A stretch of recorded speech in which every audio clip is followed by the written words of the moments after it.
नगरीचा राज करता राजा हरिहर तुझा पूज्य आणि पवित्र चरणी सादरणे प्रणाम करतोय, सादरणे प्रणाम करतोय, सादरणे प्रणाम करतोय.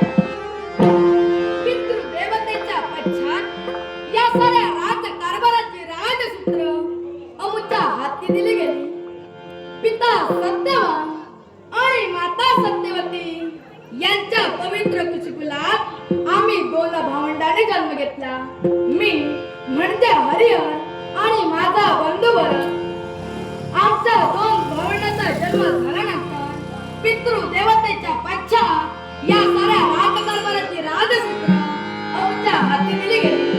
न्यायाच्या ठिकाणी अन्याय, धर्माच्या ठिकाणी अधर्म आम्ही आमच्या जीवनात कधीही घडू दिला नाही. प्रत्येकाला योग्य तो न्याय देण्याचे कार्य आजचा राजा हरिहर करतो.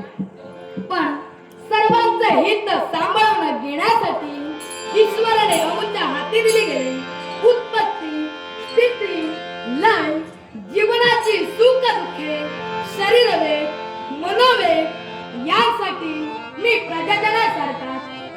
पण या प्रजाजनाने माझा मान राखावा यासाठी माझ्यात काहीतरी श्रेष्ठपणा दिसून आला पाहिजे.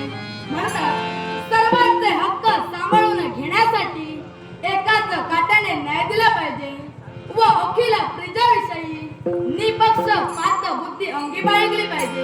पण ज्या राज्यात राजे व प्रजे एकमेकांचे धर्म व कर्तव्य जाणतात तेथे सर्व सद्गुण वास करीत असतो आणि आत्मसंयम धरून समाधानी राहत असतात. ते राज्य म्हणजे कोणते असेल तर या पृथ्वी तलावरील स्वर्ग, पृथ्वी आणि पाताळ यातील एक म्हणजे स्वर्गलोक. पण या राज्य कारभाराचे 3 विभाग पडतात आणि ते कोणते असेल तर पहिले म्हणजे राजाचे प्रजेविषयी कर्तव्य, दुसरे प्रजेचे राज्याविषयी कर्तव्य आणि तिसरे राजा व त्याची प्रजा यांचे धर्माविषयी कर्तव्य. अशा प्रकारे राज्य कारभाराचे 3 विभाग पडतात.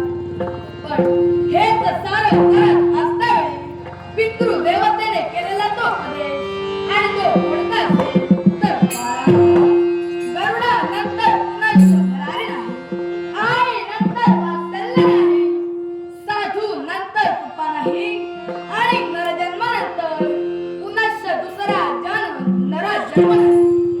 हे शब्द आमच्या काळात वेदात ठेवून गेले. पण उज्ज्वल भविष्याचा मार्ग स्वीकारत असताना